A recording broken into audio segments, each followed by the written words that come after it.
بسم اللہ الرحمن الرحیم رب اشرح لی صدری ویسر لی امری واحلل عقدۃ من لسانی یفقہوا قولی اما بعد فقد قال سبحانہ وتعالی اہدنا الصراط المستقیم صلوات پڑھیں محمد وعلی محمد۔ دعا ہے پروردگار عالم ان ایام میں ہم سب کی عبادتوں کو اپنی بارگاہ عالی میں قبول فرمائے، اور جو مقصد زندگی مقصد حیات لے کر فرش عزا پہ آئے خدا ان مقاصد میں بھی ہم سب کو کامیابی نصیب فرما دے۔ مسلسل آپ کی خدمت میں عرض کر رہے ہیں کہ ہم ایک ایسے نیٹ ورک کا حصہ ہیں جس کو بنانے والے اہل بیت علیہ الصلوۃ والسلام ہیں، ورنہ جس بہاؤ میں مسلمان بہہ رہا تھا ہم بھی اس بہاؤ میں بہہ جاتے اگر محمد اور آل محمد نہ ہوتے۔ کچھ چیزیں دہرا رہا ہوں تاکہ جو لوگ ابتدائی مجالس میں نہیں تھے وہ ہمارے ساتھ جڑ جائیں۔ ہم نے کہا کہ یہ نیٹ ورک چند چیزوں کا ملزم ہے، اس نیٹ ورک میں ان چیزوں کی وجہ سے یہ نیٹ ورک آباد ہے۔ پہلا، اس نیٹ ورک کو چلانے والے قرآن اور اہل بیت ہیں کہ انی تارک فیکم الثقلین کتاب اللہ و عترتی اہل بیتی، کہ میں دو چیزیں آپ کے درمیان چھوڑ کے جا رہا ہوں، ایک اللہ کی کتاب، دوسرا اہل بیت رسول۔ دوسرا، یہ قرآن اور اہل بیت کہاں سے ان کو خوراک ملتی ہے، فیڈ کہاں سے ہوتے ہیں؟ تو فرمایا عقل اور حکمت، ان کی جتنی بھی تعلیمات ہیں وہ عقل اور حکمت کے زیر نظر ہیں، جسے آپ وحی الہی بھی کہہ سکتے ہو، تعلیمات خداوندی بھی بول سکتے ہو۔ وہاں سے اس نیٹ ورک کے جو افراد ہیں ان کے لیے دو قانون ہیں، اگر یہ ان قوانین کا خیال کریں گے تو اس نیٹ ورک کا حصہ رہیں گے، خیال نہیں کریں گے تو آٹومیٹیکلی اس نیٹ ورک سے نکال دیے جائیں گے۔ افراد کا آپس میں جو تعلق ہے اس کی بنیاد ہے محبت اور نفرت، بغض اور محبت، جسے ہم تولا اور تبرہ بولتے ہیں کہ آج ہمیں کس نے جوڑا؟ محبت محمد اور آل محمد نے۔ ہم سب دشمن کس کو مانتے ہیں؟ جو محمد اور آل محمد کا دشمن ہے۔ اور پوری تاریخ اٹھائیں، حجر بن عدی محبت کی وجہ سے شہید ہوا، ایک مولا کا صحابی جس کا سر کاٹا گیا صرف اس بنیاد پہ اس نے وقت کے حاکم کو برا بلا کہا، اسے نکال دیا گیا۔ ابو ذر غفاری ربضہ کی طرف تبعید کر دیے جاتے ہیں، کس چیز کی وجہ سے؟ اسی تبلا اور تبرہ کی وجہ سے، کہ جو صحیح تھا بولتے تھے صحیح ہے، جو غلط تھا بولتے تھے غلط ہے۔ آج 20 ملین سے زیادہ لوگ عراق میں جمع ہوتے ہیں، ہمیں کس کی محبت جمع کرتی ہے؟ اپنے ماں باپ کی محبت، اپنے رشتہ داروں کی محبت، اپنے دوستوں کی محبت۔ کوئی کربلا اس لیے تو نہیں جاتا کہ فلاں دوست جا رہا ہے میں بھی چلوں، میرا بھائی جا رہا ہے تو میں بھی چلوں۔ کربلا میں ہمیں ایک چیز جمع کرتی ہے، وہ ہے محبت محمد اور آل محمد۔ مطلب ہم تڑپتے ہیں محبت محمد اور آل محمد کے لیے، ہم سب کے دل دھڑکتے ہیں حسین ابن علی کے لیے، ہم سب کے دلوں میں ایک حرارت ہے، وہ حرارت عشق حسین ابن علی ہے۔ اور اگر ہمیں غصہ آتا ہے تو وہ دشمن علی پر آتا ہے، کہ ہم جانیں قربان کر دیتے ہیں کہ امام حسین پہ آنچ نہ آ پائے، کہ جناب کربلا کے میدان میں وہ جناب سعید ہیں، جناب جون ہیں، جناب بریر ہیں، جناب یزید ابن سبیت ہیں، یہ سارے اپنی جانوں کو قربان کر رہے ہیں، کس کے لیے؟ امام حسین کے لیے۔ یزید ابن سبیت اپنے 10 بیٹے تھے، اس کے 8 بیٹوں نے کہا ہم نہیں چلیں گے، 2 بیٹوں نے کہا ہم بابا کے ساتھ چلیں گے، عبداللہ اور عبید اللہ۔ اتنا عظیم الشان صحابی ہے کہ زیارت ناہیہ میں امام زمانہ سلام کرتے ہیں، السلام علی یزید ابن سبیت وعلی ابن عبداللہ اور عبید اللہ، دونوں بیٹے امام کی خدمت میں لا کے کھڑا کرتا ہے۔ مطلب محبت میں ان کے دل بھی تڑپتے ہیں، اور اگر دشمن سامنے آ جائے تو سب سے پہلے تیر اپنے بدن پہ لیتے ہیں، حسین ابن علی پہ ایک بھی آنچ آنے کے لیے تیار نہیں ہوتے۔ یہ ہے تولا اور تبرہ۔ دوسرا جو قانون ہے ان کا آپس میں جڑنا، محبت اور نفرت دشمن اہل بیت علیہ الصلوۃ والسلام سے۔ اب ان کی بقا کے لیے اہل بیت نے قانون بنایا ہے، اگر اس قانون پہ شیعہ عمل کرے تو شیعہ معاشرہ باقی رہے گا، صرف باقی نہیں رہے گا، خدا اس کو برکت بھی دے گا۔ اگر آپ چاہتے ہو آپ کا دائرہ وسیع ہو جائے، اگر آپ چاہتے ہو کہ آج 100 شیعہ ہیں کل 1000 ہو جائیں، آج 1000 ہیں کل لاکھ ہو جائیں، آج لاکھ ہیں کل 1 کروڑ ہو جائیں، تو فرمایا یہ صفت ہے۔ وہ کون سی صفت ہے؟ فرمایا امر بالمعروف ونہی عن المنکر، جیسے منکر اور معروف کہتے ہیں، المعروف ما امرتم بہ والنہی ما نہیتم عنہ والمنکر ما نہیتم عنہ۔ مولا معروف وہ ہے جس کا آپ نے حکم دیا، منکر وہ ہے جسے آپ نے روک لیا۔ اب یہ افراد ایک دوسرے کی تنقید پہ ناراض نہیں ہوتے کیونکہ تعلق محبت کا ہے، یہ ایک دوسرے کے ساتھ جڑے ہیں امام حسین کی وجہ سے۔ اب ان افراد کو اگر ٹوکا جائے تو یہ ناراض نہیں ہوں گے، کہ اگر آپ نے کسی کو بولا جناب آپ نماز نہیں پڑھتے پڑھ لیجئے، یہ اس بات سے ناراض نہیں ہوگا۔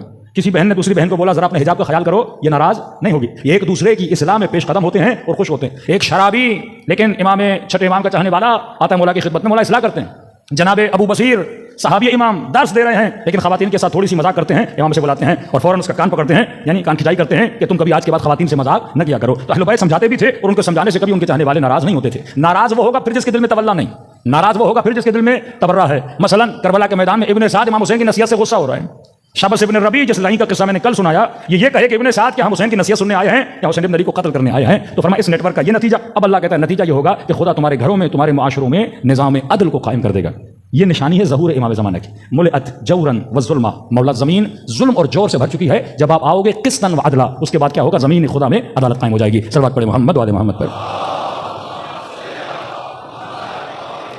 تبھی ہمارے اندر بھی کئی ایسے لوگ شرایت کر گئے جو واقعاً تنقید کرتے ہیں تبلیغی مجالس پہ، کہتے یہ روش نہیں ہماری مجلس۔ مجلس کا مطلب یہ ہے کہ فضائل اہل بیت ہوں اور مصائب ہوں۔ جنہوں نے فضائل کا دائرہ صرف جنگوں تک محدود کر دیا، کہ مولا علی لڑیں گے تو یہ علی کی فضیلت ہے، لیکن نماز مثلا مولا کی فضیلت نہیں ہے۔ تو کسی نے کہا کہ مولانا مجلس کس طرح پڑھی جائے؟ میں نے کہا نہ آپ بتاؤ، نہ میں بتاؤں، یا فلاں مولوی بتائے، اہل بیت نے اصول بتائیں۔ میں نے کہا پورا نہج البلاغہ مجالس علی ابن ابی طالب کا مجموعہ ہے۔ نہج البلاغہ کیا ہے؟ مجالس امیر المومنین ہے۔ آج ہم مجلس بولتے ہیں، اہل بیت کے زمانے میں خطبات بولتے تھے، یہ میں شروع میں پڑھتا ہوں نا، الحمدللہ رب العالمین الحمدللہ کما ہوا، یہ خطبہ ہے۔ اہل بیت خطبے سے ابتدا کرتے تھے اور پھر آگے جا کے کلام کرتے تھے تو کہتے تھے خطبات امیر المومنین۔ علی نے کیا دیا؟ خطبہ دیا۔ جناب سیدہ زہرا کی مجلس خواتین کے لیے الگو ہے، رول ماڈل ہے، تبھی کہتے ہیں خطبہ فتق، یہ سیدہ کی مجلس ہے۔ نہج البلاغہ امیر المومنین کی مجلس ہے۔ بڑے سے بڑے مولوی کو لا کر بٹھائیے کہ جناب ہم مجلس کی روش نکالنا چاہتے ہیں کہ اہل بیت مجلس کس طرح پڑھتے تھے، چھٹے امام کے خطبات، چوتھے امام کے خطبات، امام رضا کے خطبات، امیر المومنین کے خطبات۔ میں نے کہا روش مجلس خطبہ ہے امیر المومنین سے نکالو۔ خطبے کی ابتدا توحید خدا سے، اس کے بعد امیر المومنین واجبات کو گنواتے ہیں، اس کے بعد امر بالمعروف کرتے ہیں، نہی عن المنکر کرتے ہیں، آخر میں جا کے پھر بتاتے ہیں کہ تمہیں جو بتا رہے ہیں ان کی فضیلت کیا ہے۔ خطبہ جناب سیدہ فاطمہ زہرا اللہ کی توحید کا ذکر کرتی ہیں، نماز کا ذکر کرتی ہیں، زکات کا ذکر کرتی ہیں، پھر عربوں کو ان کے حالات بتاتی ہیں کہ تم کیا تھے اور میرے بابا نے کیا کیا، پھر اپنی فضیلت کو بیان کرتی ہیں۔ خطبہ غدیر کو اٹھا لیجئے، رسول خدا ابتدائی خطبہ میں توحید کا ذکر کرتے ہیں، پھر نماز کا ذکر کرتے ہیں، پھر لوگوں کو خوف خدا دلاتے ہیں، پھر واجبات کی ترغیب دلاتے ہیں، پھر آخر میں آتے ہیں ولایت امیر المومنین کو بتاتے ہیں۔ مطلب ابتدا یہ ہوتی ہے اللہ کو مانو، پھر امر بالمعروف، پھر نہی عن المنکر، واجبات کو ادا کرو، محرمات سے بچو، لوگوں کو اچھائیوں کی دعوت دو، لوگوں کو برائیوں سے روکو، پھر آخر میں جا کے اہل بیت کا ذکر کرتے تھے کہ اگر تم نے سب کچھ کیا اور دل میں علی کی محبت نہ رہی تو عبادتیں منہ پہ ماری جائیں گی۔ ہم کیا کرتے ہیں؟ آخر کو لیتے ہیں کہ نہیں مولانا شروع کو نہیں دینا۔ بندے خدا اگر معاشرے کے اندر اصلاح نہیں ہوگی، معاشرہ علوی معاشرہ کیسے بنے گا؟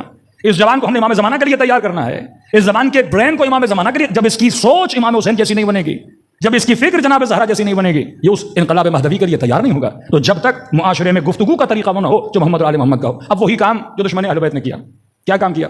3 ورژن بنائے، اس میں اتنی احادیث اور روایات ہیں جو وقت میں دامن وقت میں نہیں ہے۔ کوئی بھی نوجوان تھیسس لکھنا چاہے، میں نے کل کہا کہ آج کل تو آرٹیفیشل انٹیلیجنس آ گئی، آپ چیٹ جی پی ٹی میں بھی سوال کریں گے، آدھے جواب تو سارے وہاں پر آ جاتے ہیں۔ جعل حدیث کا ٹاپک کہ حدیث جعل کے ساتھ، وہ ہمارے یہاں شیعوں کا وہ مشہور ہے نا ایک بیان کہ جناب کے پیاز نہیں بک رہے تھے اور کہا کہ جس نے مکے کے پیاز کھائے اس پہ جنت واجب ہو گئی۔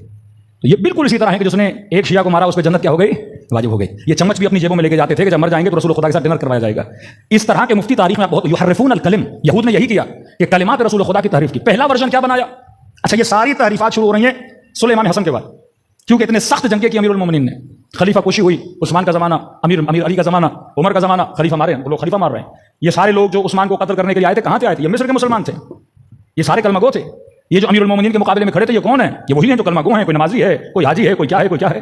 اب انہوں نے کہا کہ لوگ ہماری برائیوں کو دیکھ کے ہمارے خلاف اٹھتے ہیں، تو انہوں نے حدیثوں کا کارخانہ لگایا، حدیثیں بنانا شروع کی، سینکڑوں حدیثیں کہ آج آپ دیکھیں محمد علی مرزا انجینئر، آدھی باتیں سچ کیا جاتا ہے، پھر اینڈ میں اٹک جاتا ہے۔ کیوں؟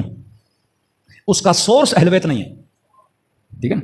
آدھی باتیں اس کی کتاب میں جو آ گئیں، جو اس کی عقل سے ٹکرائیں، اس نے ساری بیان کی کہ معاویہ نے کیا کیا، وہ بتاتا ہے لوگوں کو، یہ بھی غلط کیا، یہاں پر بھی باطل تھا، یہاں پر بھی علی اکبر تھے، یہاں پر بھی علی اکبر تھے، یہاں پر بھی علی اکبر تھے، یہ حدیث رسول ہے، علی کو مولا کہا، آپ بھی مولا بولیں، کوئی مسئلہ نہیں، آکے پھر ایک جگہ پہ اٹک جاتا ہے۔ کیوں؟ کیونکہ سورس اس کا یہی مسلم اور بخاری ہے۔ مسلم اور بخاری میں یہ حدیثیں بکثرت کے ساتھ نقل ہیں کہ آپ حاکم کے خلاف قیام نہیں کر سکتے، کہ میں نے کل کافی ریفرنس آپ کو دیے، موٹی موٹی باتیں۔ پہلے یہ تھا کہ حاکم کو برا نہیں کہہ سکتے، ہاں دل میں اس کے لیے شکایت رکھو، لیکن زبان سے اظہار نہیں کر سکتے کہ جناب آپ شراب پیتے ہو، آپ بے نمازی ہو، آپ فسق و فجور کیوں کرتے ہو، نہیں۔ پہلا ورژن یہ تھا، پھر اپڈیٹ ہوا ان کا سافٹ ویئر۔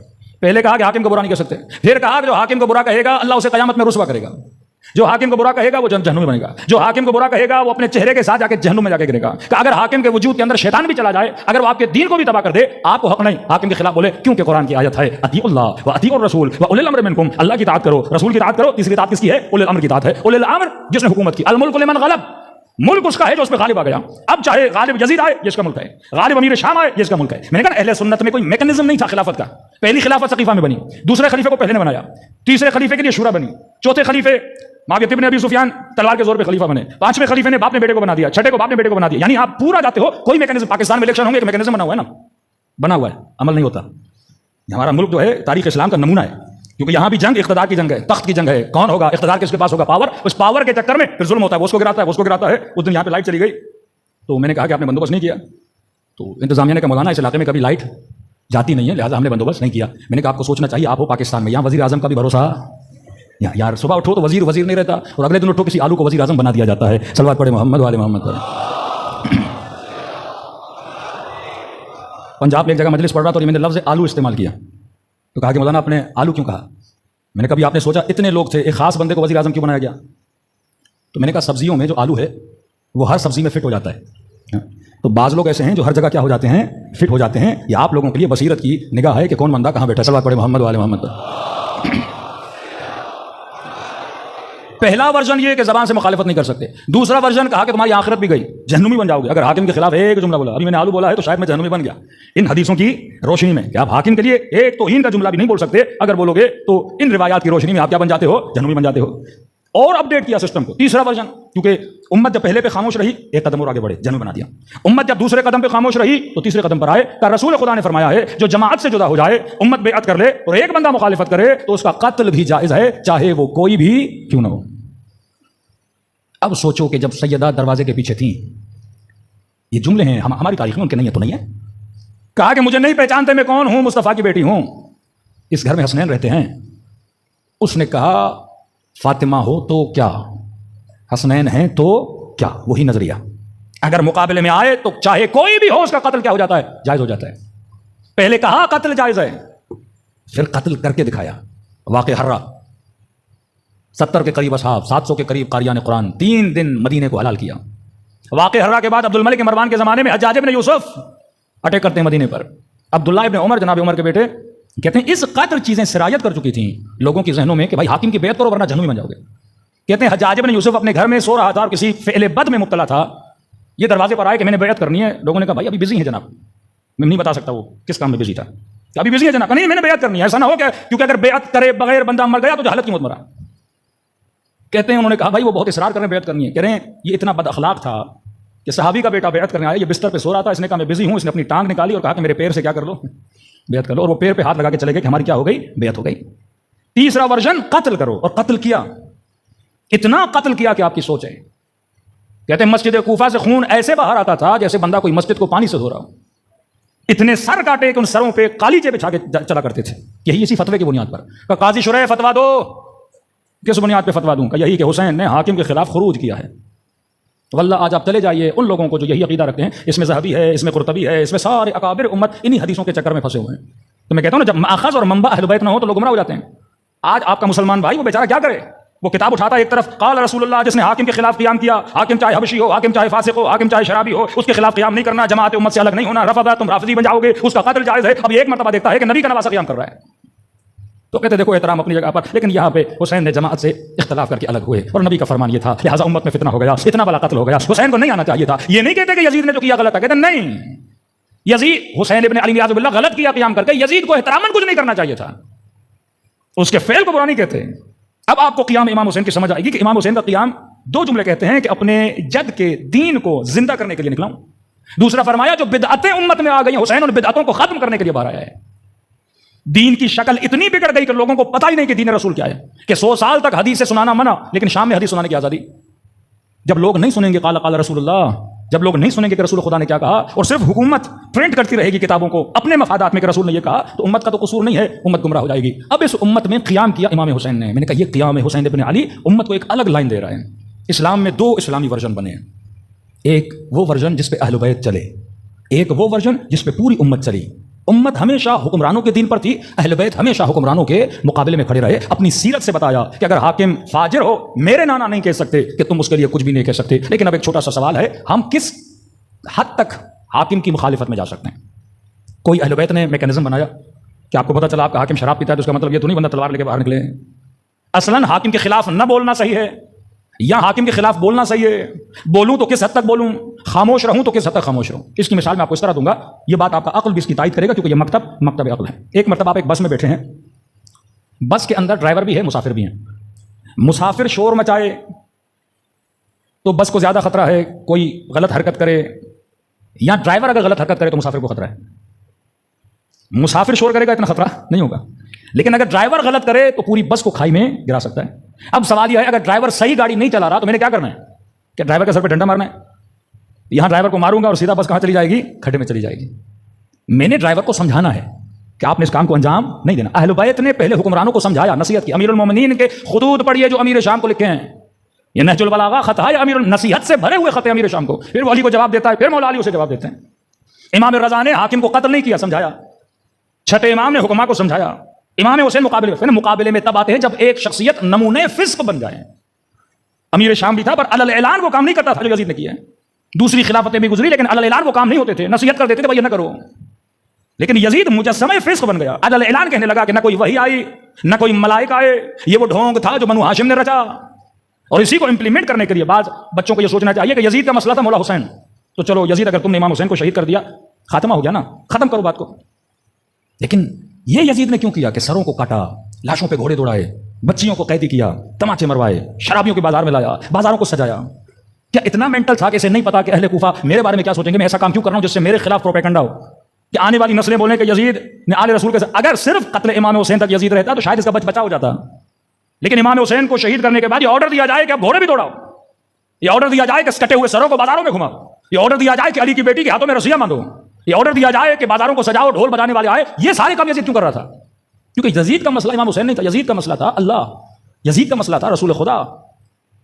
اب کیا لوگوں کے ذہنوں میں لانا چاہتا تھا؟ یہ جو کہتے ہیں نا لا وحی نزل، نہ کوئی وحی آئی نہ کوئی ملائکہ آئے، یہ وہ ڈھونگ تھا جو بنو ہاشم نے رچا. اس کے اندر غصہ تھا کیونکہ بنو امیہ کے سارے دین کو رسول نے ختم کر دیا تھا. بیسکس ان کا پلان یہ تھا کہ ہم مسلمانوں کے دین کو کیا کر دیں، اتنی تحریف درست دین اسلام میں لائیں کہ کوئی مسلمان باقی. اب مسلمان کب مسلمان باقی نہیں رہے گا؟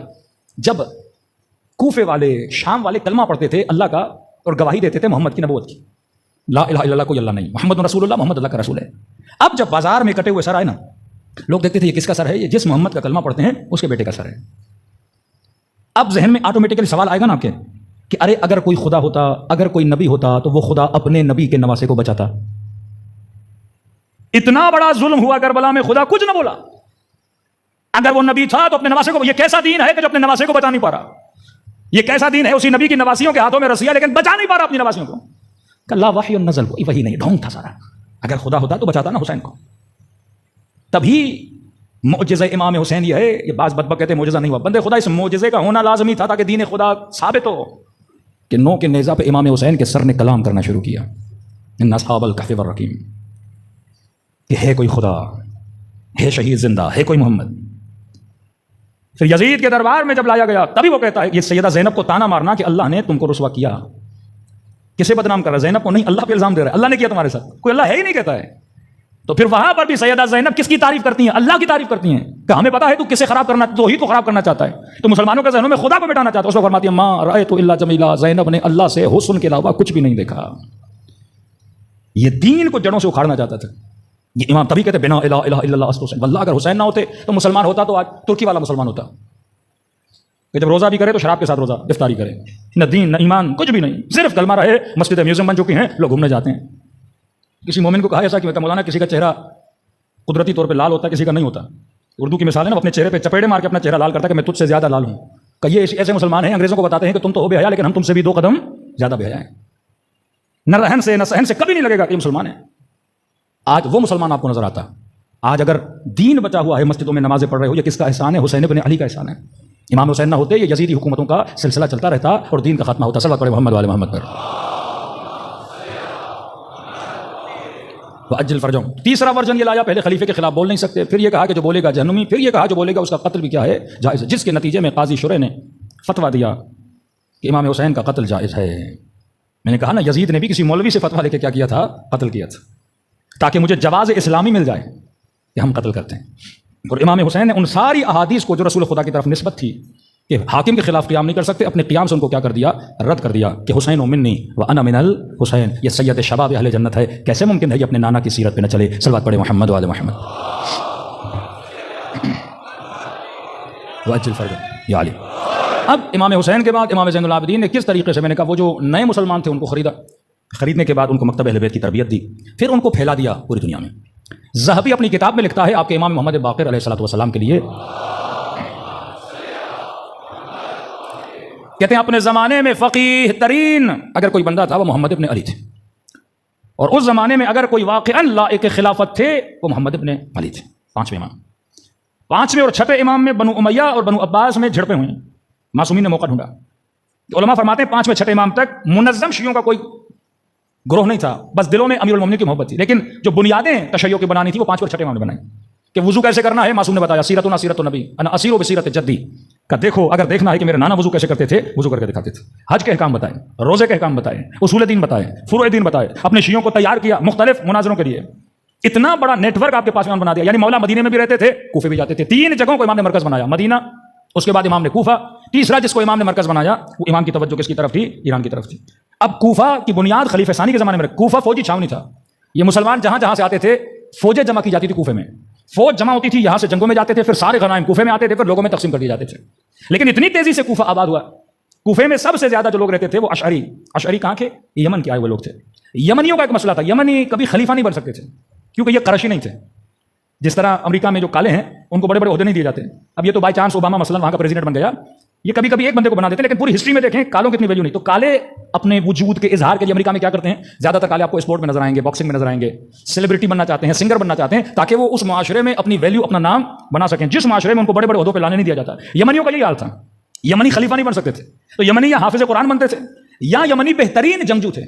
اب عبد الملک مروان نے، کیونکہ یمنی لڑتے بہت تھے، جنگجو تھے، تو ان کو کہا کہ آپ ذرا آگے کی طرف بھیج دو، تو بڑی تعداد یمنیوں کی 15 سے 20 ہزار یمنی ایران کے فتح ہونے کے بعد اس شہر اس میں داخل ہوئے، اور یہ یمنی جا کے مقام قم یعنی شہر قم میں جا کے یہ رکے کہ آپ دیکھتے ہیں کہ اچانک آپ سے قم سے آپ کو شیعوں کی ایک خیزش نظر آتی ہے، شیعہ وہاں سے نظر آتے ہیں، یہ اشعری المذہب یمن کے وہ جنگجو تھے جو وہاں پہ رکے۔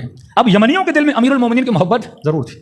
اب امام محمد باقر کیا کرتے ہیں؟ کچھ وقت مدینے کو دیتے ہیں، کچھ وقت جاتے ہیں امام باقر کوفے کو دیتے ہیں، اور اس طریقے سے اہل بیت نے کام کیا کہ آج تک آپ تاریخ پڑھتے ہیں آپ کنفیوز ہوتے ہیں کہ جناب مختار امام زین العابدین سے اجازت لی تھی کہ نہیں لی تھی، آج تک شیعہ کنفیوز ہیں جناب زید نے امام جعفر صادق سے اجازت لی تھی یا نہیں لی تھی۔ یعنی اس قدر اہل بیت چھپ کے کام کرتے تھے کہ دشمن بھی نہیں بول سکتا تھا کہ مثلا مختار نے کس سے اجازت لی ہے، نام تھا محمد ابن حنفیہ کا، لیکن ہڈنلی اجازت کس نے دی تھی؟ امام زین العابدین نے۔ جناب زید اس طرح عمل کرتے تھے کہ لوگ سمجھتے تھے یہ چھٹے امام سے الگ ہے، لیکن بعد میں جب امام فرماتے ہیں ہم اس کے عمل سے راضی ہیں تو پتہ لگتا ہے جناب زید کو بھی کس نے اجازت دی تھی؟ امام جعفر صادق علیہ السلام نے۔ صلوات پڑھیں محمد والے محمد۔ کہ پانچویں امام کے زمانے میں ایک شخص عبداللہ اشعری، ایک فیملی کے 11 لوگ ہیں، یہ قم میں رہا اور اس نے کسی کو نہیں بتایا میرا مکتب کیا ہے، میرا مذہب کیا ہے۔ اچانک سے اس کا بیٹا موسیٰ اشعری وہ اعلان کرتا ہے مکتب اہل بیت کے اظہار میں، کہ اہل قم کو بتاتا ہے کہ میں کس کے مکتب کا ماننے والا ہوں، میں شیعہ علی بن ابی طالب ہوں۔ کہتے ہیں اس کے اظہار کے نتیجے میں تقریباً 20,000 لوگ اس کو کہتے ہیں کہ ہم بھی اس مکتب کے اندر آنا چاہتے ہیں۔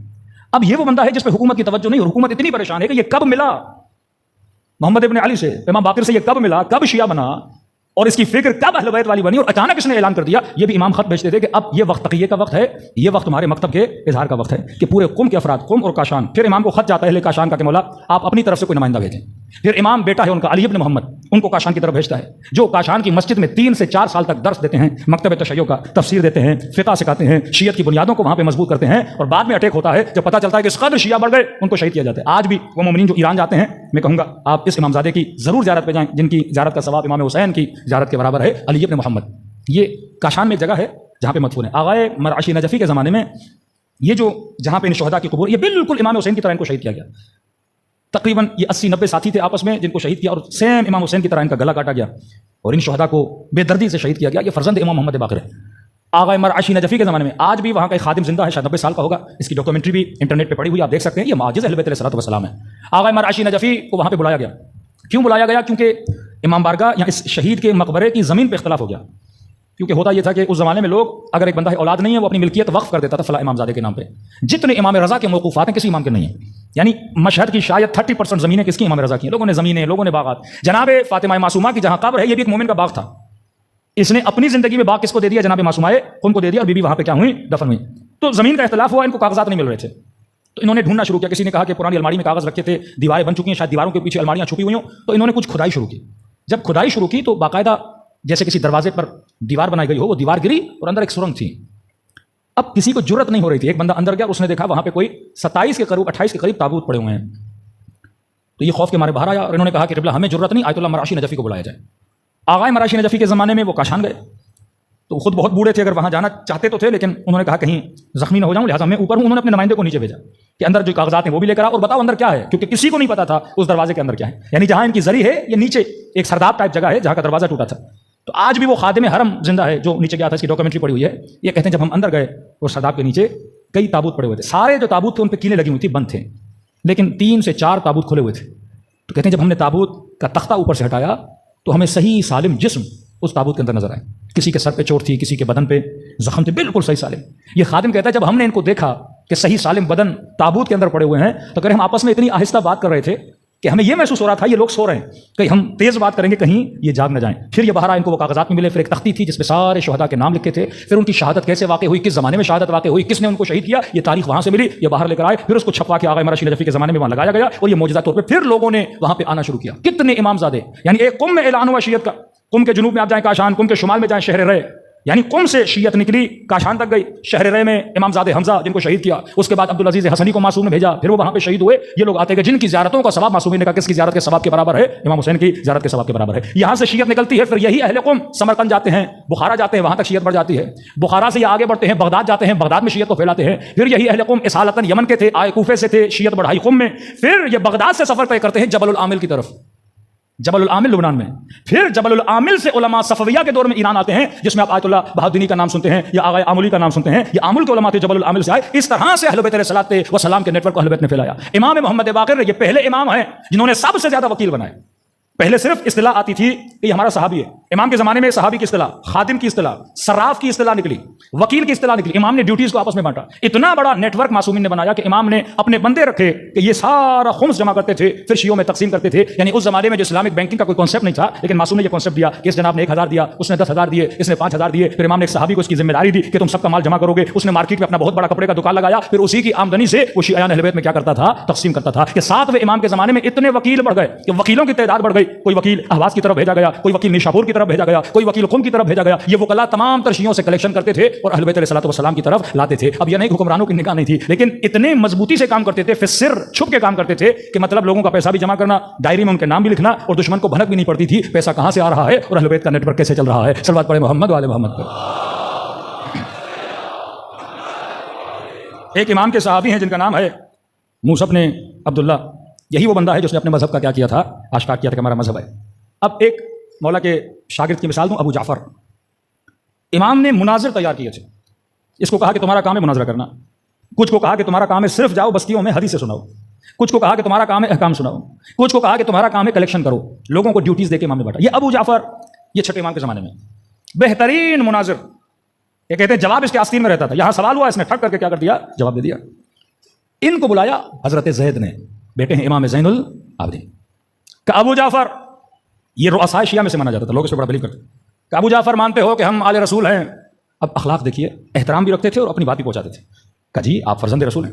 کہ ابو جعفر اگر میں قیام کروں، اگر ہم اہل بیت میں سے کوئی قیام کرے کیا تو ہمارا ساتھ دو گے؟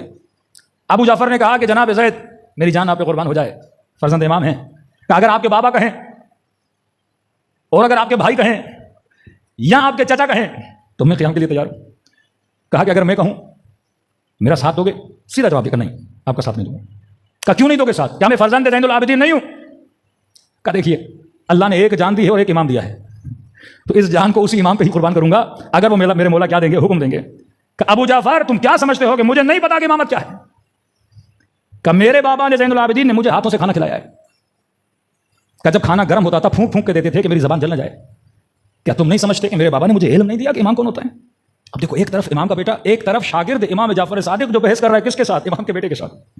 جواب سنیے ان کا، کہ آپ مجھے میرے بابا نے نہیں بتایا ہوگا کہ امام کون ہے، مجھے امامت کا درس دے رہے ہو کہ اگر امام کہے گا تو جان دوں گا، میرے لیے جان قربان نہیں کرو گے؟ ابو جعفر نے کہا دیکھیے، کیونکہ آپ کے بابا کو آپ کی آخرت کی بڑی فکر تھی، تو شاید ان کے ذہن میں ہو وہ کچھ بتائیں اور آپ نہ مانیں، لہٰذا شاید انہوں نے آپ کو نہیں بتایا، لیکن مجھے تو پتا ہے کہ امام کون ہے۔ کہ تم یہ کیسے بول سکتے ہو؟ کہ میں حسن ظن رکھ کے بتا رہا ہوں، کہ آپ تو قرآن کو مانتے ہیں، حضرت یعقوب نے اس میں آپ کی برائی میں نہیں کر رہا، پھر ادب کر رہے ہیں، اخلاقاً بتا رہے ہیں کہ میری جان آپ پہ قربان، میں آپ کو ناراض نہیں کرنا چاہ رہا، لیکن قرآن میں حضرت یوسف کو یعقوب نے منع کیا نا کہ بیٹے اپنا خواب اپنے بھائیوں کو نہ بتانا، کہا خواب نہ بتایا، بھائیوں نے کنویں میں پھینک دیا، اور اگر خواب بتاتے تو اللہ جانے بھائی کیا کرتے۔ کہا ہو سکتا ہے آپ کو نہ بتایا ہو کہ آپ کا بھائی امام ہے، کہ کہیں دل میں حسد نہ پیدا ہو، یہ چیزیں نہ پیدا ہوں۔ آغائے خوئی لکھتے ہیں، کہتے ہیں اس واقعے کو پڑھ کے ظریف نقطے کا پتہ چلتا ہے، ایسا نہیں کہ زید کو پتہ نہیں تھا امام کون ہے، لیکن یہ اتنے مصمم تھے کہ ان کے کلام میں بھی یہ ظاہر نہیں کرتے کہ کون کس کا ماننے والا ہے۔ کہ امام کا دوسرا صحابی جس کو امام نے یہ ساری ذمہ داری دی کہ وہ خمس کو جمع کرے، مال کو جمع کرے، اس کا نام تھا معلّہ، چھٹے امام کے زمانے میں۔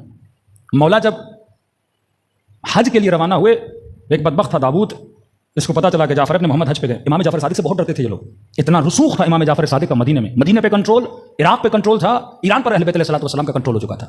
تبھی آپ سوچیں کہ مامون امام رضا کو ولی عہد بناتا ہے اور ایران لاتا ہے، اس قدر انہوں نے شیعت کے نیٹ ورک کو پھیلا دیا تھا. سمرقند تک اہل بیت علیہ السلام نیٹ ورک, مال نہیں دولت نہیں, لیکن خمس کے نظام کو وکلا آرگنائزیشن آف لا بنایا اہل بیت علیہ السلام نے. یہ مت سمجھیے کہ آج مجتہدین نے وکیل بنا کے کوئی نیا کارنامہ کیا. اہل بیت کی روش ہے کہ مال کو جمع کیا جائے پھر کس کو تقسیم. یہاں تک اہل بیت فرماتے تھے کہ سامرہ میں ہمارے سامرہ جب جاؤ تو فقراء اہل بیت علیہ السلام میں مال تقسیم کیا کرو, کیونکہ جب 11ویں امام کا زمانہ آیا اتنا سخت زمانہ تھا کہ کسی کو امام سے ملنے نہیں دیتے تھے. تو یہ مولا کے شیعہ کیا کرتے تھے, فقیر بن کے محلے میں جاتے تھے. پہلے دن گئے آدھے محلے تک, کوئی رنگتا ہوا جاتا تھا, کوئی ایکٹنگ کرتا تھا میرا پاؤں ٹوٹا ہوا ہے, پھر جاتے تھے اہل بیت علیہ السلام کا دروازہ. اب حکمران کیا سمجھتے تھے, فقیر ہے, پھر امام دروازہ کھولتے تھے, ساتھ میں کچھ پیسے بھی دیتے تھے اور ایک خط بھی دے دیتے تھے. اس طرح معصومین سے حدیث لیتے تھے پھر دوسرے شیعوں تک پہنچ جاتے تھے. اب ظاہر ہے گھر میں کھانا بنانا ہے, حکمران کھڑے رہتے تھے, ان کے سپاہی کھڑے رہتے تھے, جاسوس کھڑے رہتے تھے, لیکن گھر میں تیل کی ضرورت ہے تو دیگیں آتی تھی. 2 دیگوں میں تیل ہوتا تھا, ایک دیگ میں سوالات ہوتے تھے. اب واپسی پہ دیگیں خالی جاتی تھی, پھر وہ تینوں دیگوں میں اہل بیت علیہ السلام جوابات لکھتے تھے. کہ ایک شخص کہتا ہے جب امام کے گھر کی طرف لکڑیاں جا رہی تھیں تو کہتا ہے پل پہ یہ گدھا گاڑیاں جو بھی تھی لکڑی لے کر جا رہی تھی, پھنس گئی. پھنسنے میں کیا ہوا کہ ایک موٹی لکڑی تھی وہ اس ریڑھی سے نیچے گری. کہتے ہیں جیسے نیچے گری تو یہ 2 ٹکڑوں میں بدلی. جب 2 ٹکڑے ہوئے اس کے بیچ میں بہت بڑا خط لکھا ہوا تھا جو رسم الخط امام حسن العسکری کے ساتھ لکھا ہوا تھا. اس طرح سے شیعہ یہاں کے خط وہاں لے جاتے تھے. اب یہ امام کا صحابی جس کو امام نے ہیڈ آف دا مال بنایا ہوا ہے, یعنی جتنا خمس آتا تھا اس کو تقسیم کرتا تھا. آپ کے چھٹے امام حج پہ جاتے ہیں, معلّہ اس کا نام ہے, وقت کا حاکم وہاں کا والی اس کو پکڑتا ہے, زندانی کرتا ہے, اور جب زندان میں ڈالتا ہے اس امام کے چاہنے والے کا سر قلم کر دیتا ہے. کہتے چھٹے امام جب مدینے میں پہنچتے ہیں پوری رات مصلے پہ بیٹھ کر امام اس اپنے صحابی کے لیے گریہ فرماتے ہیں اور دعا کرتے ہیں کہ خدایا جس نے اسے قتل کیا اسے سزا دے, اور پھر اس لعین کا قصاص بھی کرواتے ہیں اور اسے امام واصل جہنم بھی کروا دیتے ہیں. لیکن ایک شخص آیا آپ کے امام جعفر صادق علیہ السلام کے پاس, فرمایا مولا ہمارے لیے مصیبت کبریٰ ہے کیونکہ جناب معلّہ شہید ہو گئے. امام نے فرمایا صحیح کہہ رہے مصیبت ہے, لیکن معلّہ کے اندر ایک مسئلہ تھا. اب ایک طرف یہ اتنا صاحب کرامت ہے کہ جب زندہ تھا امام کے پاس آتا ہے اور امام کہتے ہیں کہ معلّہ تم مجھے پریشان لگ رہے ہو. اب یہ مدینے میں تھے, اس کے بچے تھے کوفے میں. کہتے ہیں مولا مجھے اپنے بچوں کی بڑی یاد آئی ہے. تو امام کہتے ہیں آنکھیں بند کرتا ہے, اس کے چہرے پہ چھپے امام ہاتھ پھیرتے ہیں. جب ہاتھ پھیرتے کہتے ہیں آنکھیں کھول. جب آنکھیں کھولتا ہے تو یہ کوفوں میں اپنے بچوں کے بیچ میں بیٹھا ہوتا ہے, بچوں سے مل لیتا ہے. پھر امام کہتے ہیں آنکھیں بند کر, پھر امام ہاتھ پھیرتے ہیں, پھر یہ خود کو کہاں پہ پاتا ہے, مدینے میں پاتا ہے. مطلب اہل سر بھی تھا کہ معصوم اس کو طی العرض بھی کراتے تھے. اپنی زندگی میں امام نے اسے ایک نصیحت کی تھی, فرمایا معلّہ ہمارے حق کا دفاع کرنے میں اتنے جذباتی نہ ہوا کرو, کیونکہ اس کے خون میں تھا کہ دفاع کرے اہل بیت علیہ السلام کا. اب دشمن کبھی کبھی اسے تنگ کرتا تھا, کسی محفل میں بیٹھا ہوتا تھا اور اگر امام جعفر صادق کو کسی نے برا کہا یہ فوراً کھڑا ہو کے دفاع کرتا تھا. اس دفاع کے نتیجے میں یہ پہچانا جاتا تھا جس کی وجہ سے مارا گیا. تو جب اس نے کہا کہ مولا یہ مصیبت کبریٰ ہے, امام نے فرمایا مصیبت کبریٰ تو ہے, لیکن یاد رکھنا دشمن کی جنگ ہمارے لیے آسان ہے, اگر ہم سے لڑیں یہ اتنا بڑا مسئلہ نہیں, لیکن ہمارا راز فاش کرنا, ہماری حدیثیں بتانا, راز سے مطلب یہ ہے کہ خود کو یہ دکھلانا کہ میں شیعہ ہوں, فرمایا یہ ہمارے لیے اس سے زیادہ سخت ہے.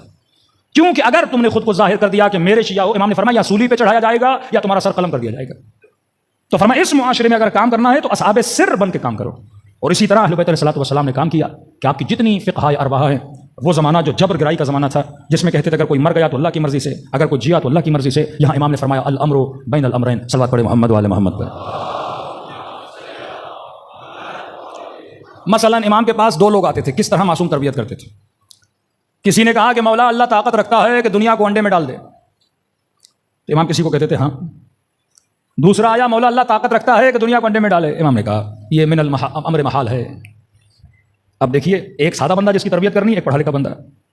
اب جو مجلس کراچی میں پڑھی جاتی ہے وہ پنجاب میں آپ نہیں پڑھ سکتے. ہر مجمع کا اپنا ایک کیٹیگری ہوتی ہے سمجھنے کی. اعتراض کیا کہ مولا اسے آپ نے کہا کہ اللہ دنیا کو انڈے میں ڈال سکتا ہے, دوسرے کو آپ نے بولا یہ امر محال ہے. امام نے کہا اس کا جتنا علم تھا میں نے اتنا ہی اسے جواب دیا. اس سے کہا کہ اللہ دنیا کو انڈے میں ڈال سکتا ہے, تو اس نے کہا مولا وہ کیسے. امام نے کہا دیکھو تمہاری آنکھ انڈے سے بھی چھوٹی ہے, اور تم اتنے مجمع کو دیکھ رہے ہو, دنیا کو دیکھ رہے ہو, درخت کو دیکھ رہے ہو, تو پوری دنیا آ گئی نا انڈے سے چھوٹی آنکھ میں. اور اس نے کہا مولا ماشاء اللہ واہ نعرہ مار کے نکل گیا. مولا آپ نے کیا بات کر دی, اس کی عقل اتنی. امام نے کہا اگر میں دوسرے کو بولتا نا, وہ آیا تھا بصرے سے, بڑا مولا کا تیز صحابی تھا. امام نے کہا اگر میں اسے بولتا نا کہ دنیا آنکھ میں جس طرح سما گئی ہر چیز تو دنیا جا سکتی ہے, تو یہ مجھ پر اعتراض کرتا. کہتا مولا یہ درخت, یہ چاند, یہ ساری چیزیں اس کا عکس میری آنکھ میں, یہ تو میری آنکھ میں نہیں گئے. ابھی کیمرے سے میری ویڈیو ریکارڈنگ ہو رہی ہے, اب یہ تو نہیں میں کیمرے میں گھس گیا ہوں. یوٹیوب پر مجالس پڑھی, یہ تو نہیں سارے مولانا یوٹیوب کے اندر ہیں, ایسا تو نہیں ہے. اور میں نہیں عکس چلا جاتا ہے کیمرے کے اندر, یوٹیوب میں عکس ہے, آپ نہیں ہو. تو کہا دنیا نہیں گئی آنکھ میں دنیا کا عکس گیا, تو وہ مجھ پہ اعتراض کرتا. تو امام نے اسے کیا جواب دیا, فرمایا یہ امر محال ہے, اور محالات پہ اللہ کی قدرت جاری نہیں ہوتی. لیکن دوسرے مکاتب جو تھے, مکاتب اشعری, جن کا یہ نتیجہ ہے کہ خدا چاہے تو یزید کو جنت میں بھیجے گا, ان اللہ علی کل شیء قدیر, خدا عرش پہ قادر ہے. تو یہ وہ ذہنیت رکھنے والے جو کہتے تھے اللہ دنیا کو انڈے میں بھی ڈال سکتا ہے، تو جب دنیا انڈے میں جائے تو بھائی یزید بھی جنت میں جا سکتا ہے بھائی، وہ عقیدہ ان اللہ علی کل شیء قدیر، خدا ہر شے پہ کیا قادر ہے.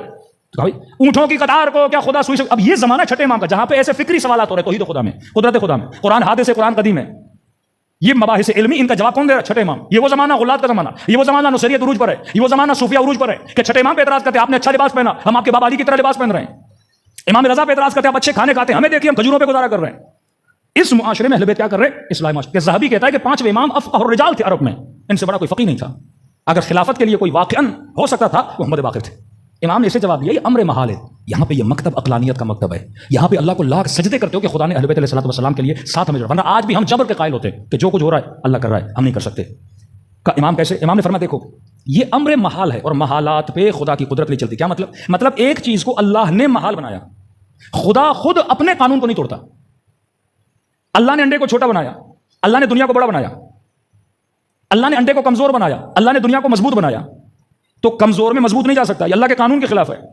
کہاں اللہ کر سکتا ہے ایک صورت میں، یا انڈے کو بڑا کرے یا دنیا کو چھوٹا کرے، لیکن اپنے بنائے ہوئے قانون کی مخالفت خدا کیسے کرے گا؟ یہ امر محال ہے. ایک چیز کو خدا نے ضعیف بنایا ہے، اللہ کا قانون ہے یہ ضعیف ہو. اب اگر ضعیف کے اندر قوی جائے تو ضرورت اس بات کی ہے کہ خدا اپنے قانون کو بدلے، اس ضعیف کو قوی بنائے اور اس قوی کو کیا بنائے؟ ضعیف بنائے، تبھی ہو سکتا ہے. اس نے کہا مولا یہ بات میری سمجھ میں آ گئی. عقلانی دلیلیں دیتے تھے، اپنے شیعوں کو تیار کرتے تھے. بڑے بڑے مناظرے ہیں اصحاب امام کے، مسجد میں جاتے مناظرہ کر رہے ہیں، حاکم وقت کی دربار میں جا رہے ہیں مناظرہ کر رہے ہیں لوگوں کی فکری تربیت کی. اور اس معاشرے میں اتنے بزرگان تھے، لیکن اگر کسی کو باقر العلوم بولا گیا وہ آپ کے امام کو بولا گیا کہ علم کا چراغ ہے. بڑے بڑے لوگ آ کر فقی مسائل آپ کے امام سے پوچھتے تھے. صلوات پڑھے محمد والے محمد پر. وہ امام کے خطبات، وہ امام کی فقی روایات. تبھی ہمیں کہا جاتا ہے شیعہ جعفری، کیونکہ ایسا زمانہ جس میں اہل بیت علیہ السلام کو وقت ملا. پھر امام رضا، امام نقی، امام جواد، امام ہادی، ان اماموں نے شیعوں کی تربیت کی امام زمانہ کے لیے. یعنی چھٹے امام کے زمانے میں جب چھٹے امام ذکر کرتے تھے 12ویں امام کا تو ان کے احترام میں خود کھڑے ہو جاتے تھے. یہ جو ہم شیعہ امام زمانہ کے نام پہ کھڑے ہوتے ہیں نا، یہ چھٹے امام سے، یعنی اپنے فرزند کے لیے کہہ رہے ہیں روحی لک الفدا، میری جان مہدی پہ قربان ہو جائے کہ وہ ہمارے امر کو آ کے زندہ کرے گا. ہماری ساری محنتیں، ہمارا سارا خون جو ہم نے راہ خدا میں دیا ہے اس کو آ کے ہمارا بیٹا کیا کرے گا؟ زندہ کرے گا. اب یہاں سے شیعوں کی تیاری، اب شیعہ فقی طور پہ مضبوط، اصولی طور پہ مضبوط، فروعی طور پہ مضبوط، خمس دینے لگے، وکلا کا سسٹم بن چکا، امام کو پہچان سکے. اب تیاری کی جا رہی ہے کس کی طرف؟ حضرت مہدی کے لیے. اب عجیب ہے کوئی ایسے شیعہ بھی تھے جو 10 سال گزر جاتے تھے اپنے امام سے ملتے نہیں تھے مطلب موقع نہیں تھا. کوفے میں 10 سال امام کو نہیں دیکھا لیکن امام کے پیغام کو پہنچا رہا ہے. پھر 7ویں امام کے بعد آپ کو ایک نئی روش نظر آتی ہے اہل بیت علیہ السلام کی کہ اہل بیت نے شیعوں کے ساتھ ڈائریکٹ رابطہ کم کر دیا. آپ نے خط بھیجا مولا مجھے فقہی مسئلہ ہے اس کا جواب سنائیے. امام نے فرمایا میں نے اپنا شاگرد بھیجا ہے اس سے پوچھو، جو وہ کہے وہ ہمارا قول ہے. مطلب ٹریننگ دے رہے ہیں. غیبت کبریٰ میں جب مولا جائیں گے امام تو نہیں ہوگا، ہم نے رجوع کس کی طرف کرنا ہے؟ مجتہدین کی طرف کرنا ہے. تبھی آپ مختلف خطوط، یعنی احواز سے ایک بندہ آتا ہے چھٹے امام کی خدمت میں، کہتا ہے مولا حکومت نے میرے اوپر بہت لمبا چوڑا ٹیکس لگایا ہے، بے گناہ لگایا ہے، مولا میں دینے کی طاقت نہیں رکھتا، لیکن وہاں پہ جو افسر ہے وہ آپ سے بڑی محبت کرتا ہے. امام نے خط لکھا اور خط میں 2 جملے لکھے، کسر اخاک، اپنے مومن بھائی کو خوش کر، اگر اسے خوش کرے گا تو سمجھ تو نے مجھے خوش کیا. کہتا میں واپس گیا، اس امیر یا والی جو بھی تھا دروازے پہ دستک دی اور میں نے چھٹے امام کا خط اسے دکھایا. کہتے اس نے خط پڑھا، خط کو چوما، اپنے غلام کو کہا کاپی لائی، دیکھا کتنا مالیات ہیں، حساب و کتاب کیا، کہا واقعی تیرا بنتا نہیں، کہا اس پہ لائن لگا، مالیات نہیں لی اس سے. کہا خوش ہوئے؟ اس نے کہا خوش ہوا. کہا جس زمین اور جس قالیچے پہ بیٹھے ہو یہ بھی لے جا. کہا خوش ہوئے؟ کہا خوش ہوا. کہا یہ میرا بہترین اونٹ ہے، گھوڑا ہے، یہ بھی لے جا. کہا خوش ہوئے؟ کہا خوش ہوا. کچھ پیسے ایسے دیے، کہا یہ بھی ساتھ میں لے جا. کہا خوش ہوئے؟ کہا خوش ہوا. کہا آگے کوئی بھی مسئلہ ہو مجھے آ کے بتانا، میں تمہارا مسئلہ حل کروں گا. کہتے اگلے سال میں گیا مدینے چھٹے امام سے ملنے. امام نے کہا بتا تمہارا مسئلہ حل ہوا؟ کہ مولا قرضہ بھی معاف کروایا، قالیچہ بھی دیا، اونٹ بھی دیا، پیسے بھی دیے. امام نے فرمایا واللہ اس نے مجھے بھی خوش کیا، میرے دادا کو بھی خوش کیا، میرے نانا کو بھی خوش کیا، میری ماں فاطمہ زہرا کو بھی خوش کیا. یہ تعلق اہل بیت علیہ السلام نے اپنے شیعوں کے ساتھ بنایا ہوا تھا. تبھی آپ کو پھر شیخ مفید و شیخ طوسی انشاءاللہ چھٹے امام پہ کافی گفتگو ہے، وہ کل کی مجلس میں کریں. اس طریقے سے اہل بیت نے ایک نیٹ ورک مضبوط کیا اور شیعوں کے ساتھ جڑا. آج اگر ہمارے پاس آج کیا نیٹ ورک ہے شیعوں کا؟ آج واللہ بھرمار ہے اجتہاد کے خلاف. پڑھے لکھے نوجوان کہتے مولانا یہ دلیل وہ دلیل. میں کہتا ہوں عقل کی طرف رجوع کرو، مرکزیت نہیں تو کچھ بھی نہیں. خمینی مجتہد نہ ہوتا کبھی انقلاب نہ لاتا، شیرازی بزرگ مجتہد نہ ہوتے کبھی اتنی بڑی آرگنائزیشن، برٹن کی آرگنائزیشن جو تمباکو بیچنے آئے تھے وہاں پہ اس کو بند نہ کروا پاتے. سیستانی مجتہد نہ ہوتے کبھی عراق نہ بچتا. حسن نصر اللہ نمائندے ولی فقی نہ ہوتے، ولی فقی مجتہد ہے تو ولی فقی ہے. شیعت کی بقا اس میں، شیعت کی بقا نظام خمس میں ہے. آج لوگ اس چیز کو کیا کرنا چاہ رہے ہیں؟ تباہ کرنا چاہ رہے ہیں. اور وہ مراجع جو امام زمانہ سے ملتے تھے، شیخ عباس قمی مفاتی جنان جن کی آپ دعائیں پڑھتے ہیں، ان کے بیٹے ہیں شیخ علی، جن کو محدث زادے یعنی حدیث نقل کرنے والے کا بیٹا۔ ایک واقعہ بھی ہے شیخ عباس قمی کا مفاتی جنان میں، آج وقت نہیں، کل عرض کروں گا، جس میں یہ ثابت ہے کہ واقعہ امام ایک شخص جب مراجع کو خمس دینے جاتا ہے، امام زمانہ سے ملاقات ہوتی ہے، وہ ایک لمبا واقعہ شیخ عباس قمی کا، لیکن ربط مصیبت کے لیے ان کے بیٹے کا واقعہ نقل کروں۔ شیخ علی قمی محدث زادے، یہ مولا کے ذاکر تھے، مجالس پڑھتے تھے، کہتے ہیں 20 سال میں نے ذکر مصیبت ابی عبداللہ حسین پڑھا، 20 سال۔ کہتے ہیں ایک محرم کے بعد میرے گلے میں مسئلہ ہوا، فرماتے ہیں ڈاکٹر کے پاس گیا، ڈاکٹر نے چیک اپ کیا، کہا شیخ علی آپ کو گلے کا کینسر ہو چکا ہے۔ میں نے کہا علاج ہوگا کہ نہیں؟ اب دیکھیے ایک خطیب کے پاس کیا ہے؟ گلا نہیں تو کچھ بھی نہیں۔ ایک ڈرائیور کے پاس کیا ہے؟ گاڑی نہیں تو کچھ بھی نہیں۔ ایک رائٹر کے پاس کیا ہے؟ قلم نہیں تو کچھ بھی نہیں۔ ایک ایکٹر کے پاس کیا ہے؟ چہرہ نہیں تو کچھ بھی نہیں۔ ذاکر امام حسین کے پاس گلے کے علاوہ کچھ بھی نہیں، گلا ہے تو ذاکر ہے، گلا نہیں تو ذاکر نہیں۔ کا شوق لگا سن کے، کینسر ہو گیا گلے کا۔ میں نے کہا علاج ممکن ہے؟ کہ شیخ علی علاج تو ہوگا لیکن ایک شرط ہے، اگر عمل کرو تو میں تمہیں ٹھیک کر دوں گا۔ کیا کروں؟ کہا 20 مہینے تم نے کسی سے کوئی بات نہیں کرنی، صرف نماز کی حد تک نماز پڑھو، کسی سے بات کرنی ہے لکھ کر دو، کوئی مسئلہ بیان کرنا ہے لکھ کر دو، لیکن کلام نہیں کر سکتے، کیونکہ اگر بات کرو گے یہ گلے کی جو تارے ہیں تمہارے آواز کی تارے وہ ڈیمیج ہو جائیں گی اور ہم تمہارا علاج نہیں کر سکتے، ان پہ زور نہیں لاؤ، اگر چاہتے ہو ہم علاج کریں اور کینسر سے بچو لہٰذا یہ کرو۔ شیخ علی کہتے ہیں میں نے کہا ٹھیک ہے۔ کہتے کئی مہینے گزرے میں نے کسی سے بات نہیں کی، کوئی کام تھا میں لکھ کر دیتا تھا، لیکن شیخ علی کہتے ہیں محرم کا مہینہ آیا، ایک ذاکر امام حسین جو 20 سال سے مجلس پڑھ رہا ہوں، نوحہ خوانی کر رہا ہوں، مصائب حسین پڑھتا ہوں، اور ایک ایسا وقت آئے وہ بول نہ سکے، یا آپ اس ذاکر سے پوچھیے اس کے اوپر کیا گزرتی ہے۔ کہتا پہلی محرم آئی بہت رویا کہ مولا توفیق چھن گئی، اپنے آپ کا ذکر نہیں کر سکتا، اپنے آپ کے مصائب نہیں پڑھ سکتا۔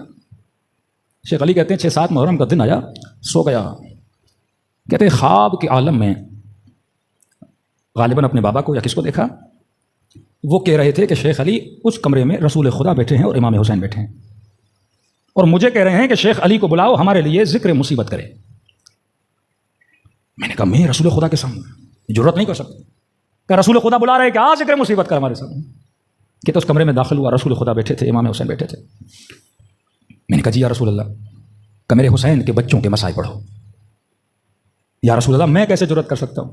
یا رسول اللہ میرا گلا خراب ہے، کینسر کا مریض ہوں، کہ اللہ تجھے شفا دے گا۔ کہ کون سی مصیبت پڑھوں؟ کہ شیخ علی میرے حسین کی 4 سالہ بچی کے مسائل پڑھو، کہ رقیہ کے مسائل پڑھو۔ شیخ علی کہتے خواب میں لرز گیا کہ حسین کے سامنے سکینہ کیسے پڑھوں، رسول خدا کے سامنے سکینہ کے مسائل کیسے پڑھوں، جناب رقیہ کے مسائل کیسے پڑھوں۔ کہ پھر اظہار کیا کہ 2 جملے مصیبت کے سنا۔ شیخ علی کہتے ہیں میں نے ایک جملہ پڑھا بزبان جناب سکینہ، بس یہ جملہ کہنا تھا، رسول خدا غش کھا کے گر گئے۔ پوچھا شیخ علی تم نے کون سا جملہ پڑھا؟ میں نے کہا جب بابا کا سر آیا نا، یہ بچی رو کے یہ کہنے لگی کہ بابا میرا رخسار چھوٹا تھا، ظالم کا ہاتھ بڑا تھا۔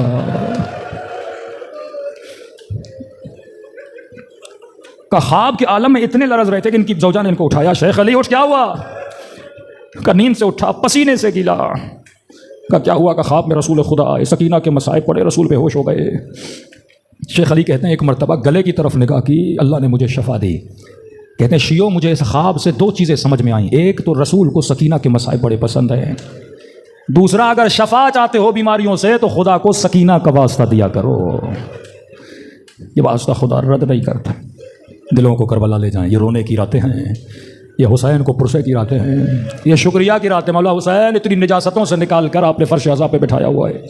امام باقر فرماتے ہیں ہمارے جد کی مجلس کو مجلس نہ کہا کرو، یہ جنت کے باغوں میں سے ایک باغ ہے جو تم محسوس نہیں کر پا رہے، یہ سمجھو کہ تم حسین کی محفل میں بیٹھے ہو۔ اللہ ان کا نتیجہ تجھے قیامت کے دن دکھائے گا۔ دلوں کو کربلا لے جائیں، سلام کریں جیسے سکینہ نے اپنے بابا کو سلام کیا۔ السلام علی الحسین وعلی علی ابن الحسین وعلی اولاد وعلی صحابہ بلند آواز سے السلام علی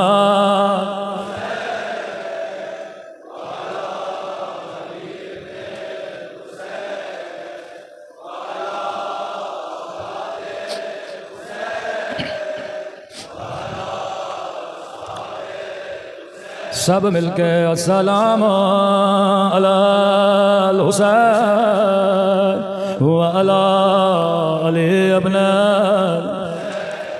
وعلی اولاد الحسین وعلی اصحاب میرا سلام سکینہ کے رخساروں پہ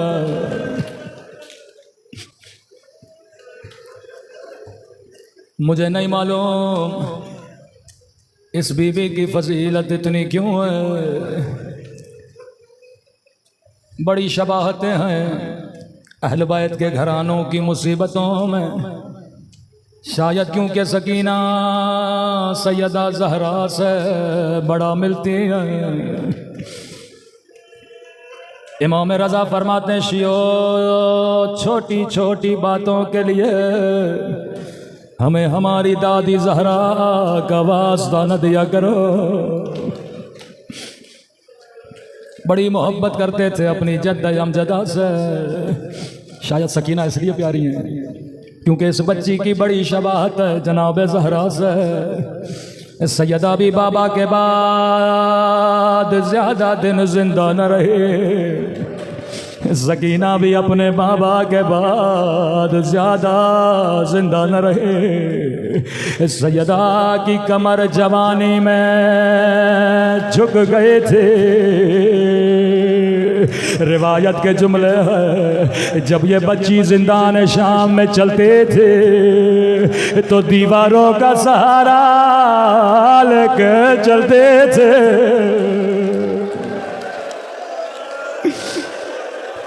مدینے میں سیدہ کی کمر جھک گئے، شام کے زندہ میں سکینہ کی کمر جھک گئے تھے۔ ہمارے اساتذہ پڑھا کرتے تھے کہ جوانی میں سیدہ کے بال سفید ہو گئے، بچپنے میں سکینہ کے بال سفید ہو گئے،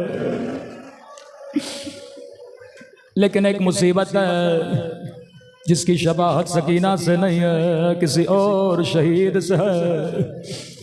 سنو گے وہ کون سی مصیبت ہے؟ مدینے میں سیدہ کی پسلیاں ٹوٹ گئے، کسی شہید کی شباہت زہرا سے نہیں ملتی، لیکن کربلا میں ایک یتیم بچہ ہے، جب گھوڑے سے گرا دائیں طرف کی پسلیاں بائیں طرف چلے گئے۔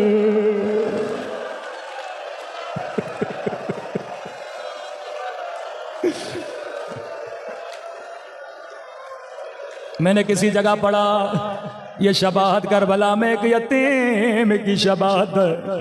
کسی مومن نے کہا نہیں مولانا حسین کی بھی پسلیاں ٹوٹی تھی۔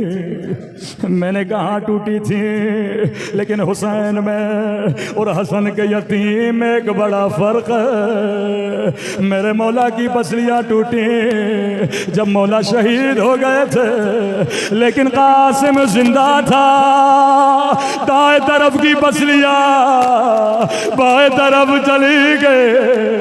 روکے گا بابا حسن، میں دادی زہرا کا شبیہ بن چکا۔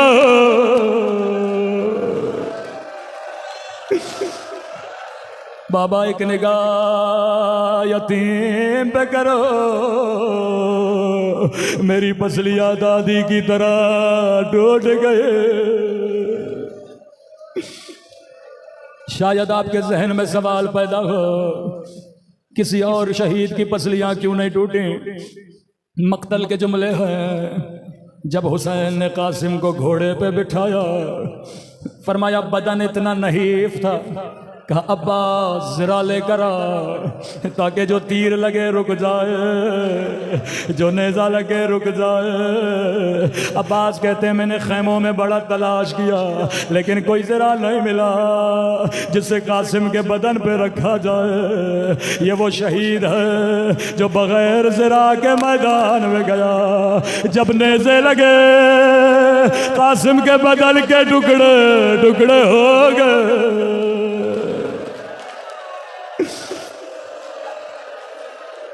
14 برس عمر کربلا میں جو بھی شہید جب گھوڑے سے گرا اس نے حسین کو صدا دی.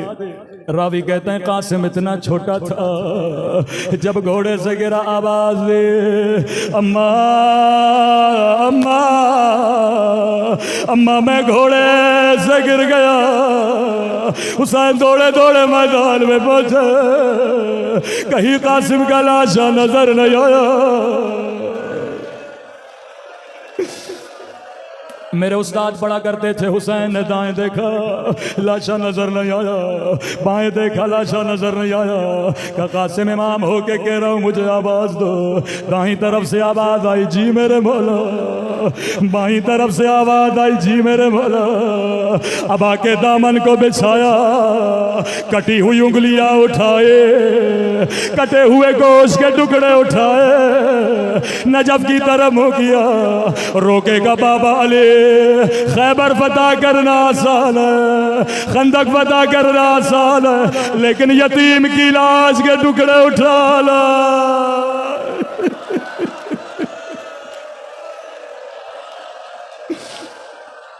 بابا یتیم کی لاش کے ٹکڑے اٹھانا بڑا مشکل ہے. میں قربان جاؤں حسین پہ. کبھی حسن کے بدن سے تیر نکالے, کبھی قاسم کی لاش کے ٹکڑے اٹھائے, کبھی عباس کے کٹے ہوئے بال اٹھائے. میرے مولا نے گٹھڑی کو باندھا. آخری جملے زحمت کو تمام کروں. گٹھڑی کو اپنے کاندھے پہ رکھا, خیمے کے در سے آواز دے مفزا ذرا بہن زینب کو بلانا. بی بی زینب خیمے کے در پہ آئے, کہنے لگے بہن زینب قاسم کا لاشا لایا.